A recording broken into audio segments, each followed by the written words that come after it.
तो डॉक्टर निशा, मैं आपसे पूछना चाहूँगी कि फिज़ियोथेरेपी का क्या रोल है? जैसे कई पेशेंट्स आके पूछते हैं कि मैडम हम एक्सरसाइज़ करें कि ना करें? अब अलग-अलग टाइप ऑफ ट्रीटमेंट होते हैं, सर्जरी हो गया, रेडिएशन हो गया, कीमोथेरेपी हो गया। तो आप हमारे दर्शकों को क्या बताना चाहेंगे कि कीमोथेरेपी, रेडियोथेरेपी, सर्जरी के दौरान क्या फिज़ियोथेरेपी एक्सरसाइज़ेज़ उनको करनी चाहिए?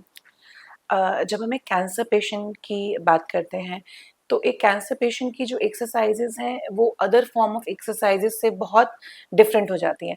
बहुत बार पेशेंट्स कहते हैं या फिर यूट्यूब देख के एक्सरसाइज कर लेते हैं, तो या किसी ने बता दिया इन जनरल एक्सरसाइज वो कर लेते हैं। सो कैंसर पेशेंट में एक्सरसाइज एक बहुत इंपॉर्टेंट रोल है। तो वो गाइडेड होना, सबसे पहली बात मैं यही एड्रेस करना चाहूँगी कि गाइडेड एक्सरसाइजेज होना बहुत ज़रूरी है। नॉन गाइडेड एक्सरसाइजेज जो है वो मैं ऑडियंस को भी कहूंगी कि they should avoid that. Exercises करती क्या है, क्यों जरूरी है, इंडिकेटेड क्यों है एक कैंसर के पेशेंट में, पहले हम उसके बारे में मैं करना चाहूंगी। जब हम कैंसर की बात करते हैं, कैंसर अपने आप में जो बदलाव लाता है शरीर के अंदर, उसके साथ जो कैंसर का ट्रीटमेंट होता है उससे जो बदलाव आते हैं, उनमें जो कुछ मेजर बदलाव होते हैं, जो हम कहते हैं इनडायरेक्ट इफेक्ट है मेडिसिन का, that is the effect on the muscle. First of all, आपका मसल का वियर एंड टियर बहुत होता है। आपकी मसल के अंदर वाटर कंटेंट है, माइटोकॉन्ड्रिया, बहुत सारे आयंस हैं, बहुत सारी चीजें हैं। तो मसल का वाटर कंटेंट जब इफेक्ट होता है तो मसल की स्ट्रेंथ भी डिट्योरेट होती है।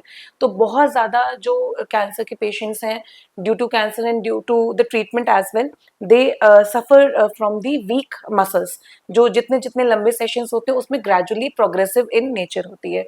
Second thing is the nerve pain. Nerve pain और नर्व डैमेज भी हम कभी कभार कहते हैं। कुछ पेशेंट्स जो होते हैं जिनका जब कैंसर का ट्रीटमेंट स्टार्ट होता है तो as a side effect they develop paresthesia, dysesthesia, burning होना, नसों में दर्द होना, पैरों में दर्द होना।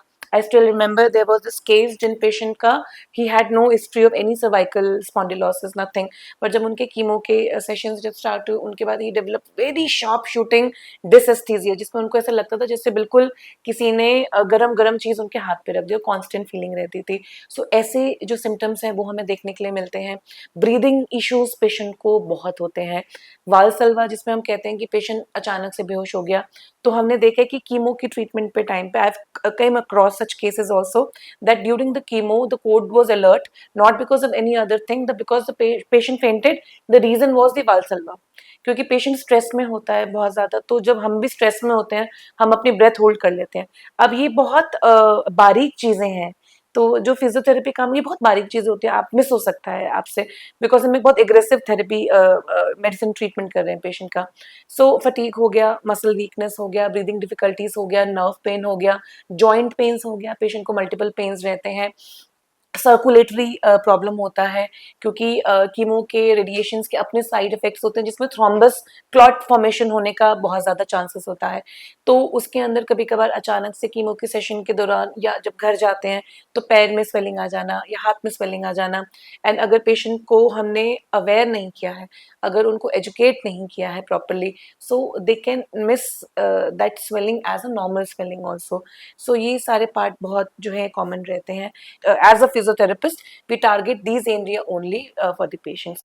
अब अगर हम इनको डिफ्रेंशिएट करें कि हम क्या क्या करा सकते हैं, so first most is the preparation part. I think one should always start with the goal planning for the patient. अगर हम स्टेप बाय स्टेप एक अप्रोच की बात करें कि कौन सी अप्रोच सही है, तो उसमें पेशेंट का कीमो या कोई ट्रीटमेंट स्टार्ट होने से पहले they should be a proper discussion, a goal planning discussion. तो इसके अंदर पेशेंट को सबसे पहले बताया जाता है, जिसमें उनके मेडिकल प्रोफेशन रहते हैं, उनको मेडिकल पार्ट बताते हैं। As a physiotherapist we guide them, we teach them the pre treatment exercises. So आप ये बोल सकते हैं pre treatment exercise is one, during treatment exercise is one, post treatment exercises are one. So there are three different phases in which we give exercises to the cancer patient. तो चलो, जब treatment चल रहा है तब तो patient आएगा ही hospital जी में, जी रेडिएशन चल रहा है तो डेली आएगा, जी कीमोथेरेपी सेशंस हो रहे हैं तो वो आएंगे ही। जी। जब ट्रीटमेंट कंप्लीट हो जाता है तो आप क्या एक मैसेज देना चाहेंगे कि जब पेशेंट घर चला जाता है तो उनके लिए क्या इम्पोर्टेंट है वॉच करना, या कुछ इम्पोर्टेंट एक्सरसाइजेज है जो उनको कंटिन्यू रखनी चाहिए once the treatment is over and then they are home? जब हम बात करते हैं होम केयर की, होम केयर के लिए सबसे पहले डिस्चार्ज के टाइम पे मेरे पेशेंट का स्टेटस क्या है।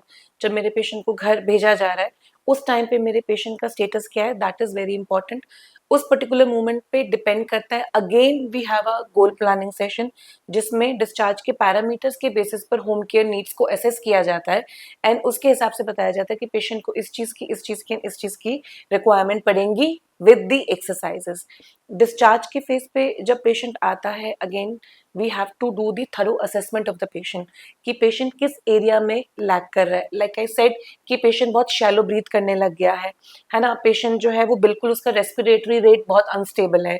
तो ऐसे कुछ डिफरेंट डिफरेंट पैरामीटर्स होते हैं। स्वेलिंग बहुत ज्यादा है, लिम्फेडिमा पेशेंट को बहुत ज्यादा हो गया है। जब ब्रेस्ट हम जो सर्जरीज करते हैं, लंप रिमूवल सर्जरीज करते हैं, तो उसके अंदर पेशेंट के लिम्फेडिमा होता है। So we have to assess the from head to toe, we have to assess the patient first with on different aspect, be it the muscle strength, be it the sensation, be it the breathing, be it the swelling.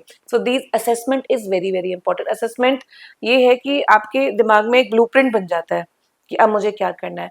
Home care के अंदर जब हम बात करते हैं तो हम we have to look for a multi disciplinary approach. एक इंसान के साथ आप एक बैटल को नहीं लड़ सकते हो ना, you need the entire team to win a battle. In a similar manner जब पेशेंट घर जा रहा है तो उसको एक टीम चाहिए, उसको भी एक अपनी बैटल लड़ने के लिए एक टीम चाहिए। तो उस टीम के अंदर जो होम केयर के अंदर हमें चाहिए होता है, you need a good physiotherapist, you need an occupational therapist, you need a psychologist in the team, you need a social worker as well. Again ये needs भी patient की assessment पे matter करती हैं। Like I'll tell you this thing कि why the psychotherapy, first let's understand the patient who is in the hospital is very different and the same patient when will go to the home environment, he'll be very different. The reason भी कि यहाँ पे सब कुछ मिल रहा है patient को, एक सपोर्टिव केयर है, पेशेंट मेंटल तौर पे भी रिलैक्स्ड है, उसे पता है कि मुझे कुछ होगा, I will raise a bell, you know so many people will come for me. But घर पे जाके ये चीजें नहीं रहती हैं, there are many barriers. So this is one of the barrier कि जब पेशेंट घर जाएगा उसको सपोर्टिव इन्वायरमेंट नहीं मिलता। सेकेंड बैरियर कुड भी कि जब पेशेंट जाते हैं फैमिली बहुत ओवरवेलम होती है, फैमिली को भी नहीं पता होता बहुत बार कि हमें चीजें मैनेज किस तरीके से करनी है, डाइट कैसे देनी है, अगर ड्रिप देनी है तो किससे बात करें, कितने इंटरवल पे इंजेक्शन देना है, क्या मेरा पेशेंट को अगर स्वेलिंग आ रही है तो ये नॉर्मल है या नहीं। सो फैमिली इतना ओवरवेलम होती है, they can not take decision for such thing. So this is also very big barrier. The third barrier could be the physical barrier. Patient जब यहाँ पे है, मोस्टली पेशेंट जो होता है बहुत वीक हो जाता है।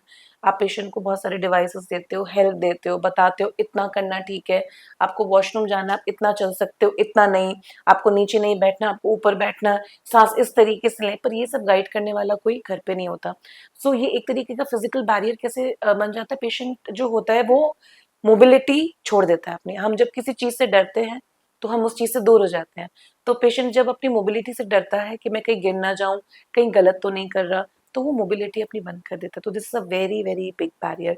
सो एक पैलिएटिव केयर की हम बात करते हैं होम केयर के अंदर, तो जब हमें घर पे एक पेशेंट को अप्रोच करना है तो सारे पैरामीटर्स देखने, किसी भी एक को हम मिस नहीं कर सकते हैं। Most commonly part exercises in the nursing part, these both of these parts are very very very important nursing के अंदर। The nursing care, because at times we know कि पेशेंट का prognosis is not going to be a static prognosis. हो सकता है patient का जो आज स्टेटस है वो कुछ टाइम के बाद, कुछ दिनों के अंदर डिटोरेट करे, एंड मे बी उस टाइम पे इमरजेंसी केयर के लिए जो फैमिली मेंबर है उनका सपोर्ट होना जो होता है is not enough. So in that case the role of nursing becomes very important. So we always suggest, we always counsel patient, like अभी एक हमारे पेशेंट थे मिस्टर डुबाल करके, he said I won't take the nursing at home, so I can manage my case with the caretaker only. But by the time he reached back home, तो उनको breathing difficulty थोड़ा ज़्यादा हुई, दिक्कत हुई, then he again landed up in having a nurse. So ये चीज़ patient के लिए बहुत harmful होती है कि जब problem आए तब मैं उसका solution करूँ, but as a lay person patient के दिमाग में रहता है जो चीज़ नहीं हुई है उसको उसकी सर्विस क्यों लें। बट इस केस के अंदर, in other case also, I think we have to counsel the patient Absolutely. accordingly that maybe your status is this, but prognosis part में after few weeks it can change, so you need someone to monitor you. And I think vital part के लिए I think nurse से better is no other alternative. And then the aspect is the physical aspect. Like we said, there are a lot of cardio exercise, different form of exercise, strength training, balance training, बहुत बार होता है कि cancer patients जो होते हैं उनमें chances of fall बहुत बढ़ जाते हैं by the time they go back home. उसका कारण होता है लॉस ऑफ बैलेंस। आप बहुत वीक हैं, आपका मसल मास कम हो रहा है, बहुत सेशंस हो चुके हैं, एज पे भी डिपेंड करता है आपकी, आपका बैलेंस कॉम्प्रोमाइज़ होता है बिकॉज़ नर्व्स न्यूरोपैथी जब भी होती है तो आप अपने सोल के नीचे फ़ील नहीं कर पाते हैं। So such patients when they are left unattended and they go to the washroom, वो फॉल हो जाता है। हमारे पास बहुत पेशेंट्स ऐसे आते थे जो during their chemotherapy they have this episodes of fall. So in such cases, a proper balance training, proprioceptive training program, there are virtual therapy training program for such patients. So वो design करके चलते हैं जो बहुत helpful रहता है। Breathing part I again से is very very very important. अगर आपका ब्रेथ फ्लो नॉर्मल नहीं है, आप होल्ड कर रहे हो ब्रेथ को, तो वो कैंसर के सारे साइड इफ़ेक्ट्स को जो है एक्सेलरेट ही करेगा, डाउनवर्ड वे में नहीं लेके आएगा। So these are few of the things which are very important when we talk about the home care. Yes. Thank you, Dr. Nisha. This is Thank you. very well said. Thank you. Thank Any you. take-home messages for the people? Take home message would be like Dr. Chinmay said, and this is what I always feel in my life, prevention is always better than cure. कोई चीज़ हमारे साथ हो जाए तब हम उसका इलाज करें, उससे बेटर है कि हम अवेयर रहें, जानें, समझें। बिना जाने, बिना समझे हम डरेंगे ज़्यादा, काम कम करेंगे। सो आई थिंक डॉक्टर चिन्मय ने जो हमें शेयर किया, तो I think my take home message would be for all of you would be that be aware, cancer is curable, right? So this is what I would like to say. Thank you.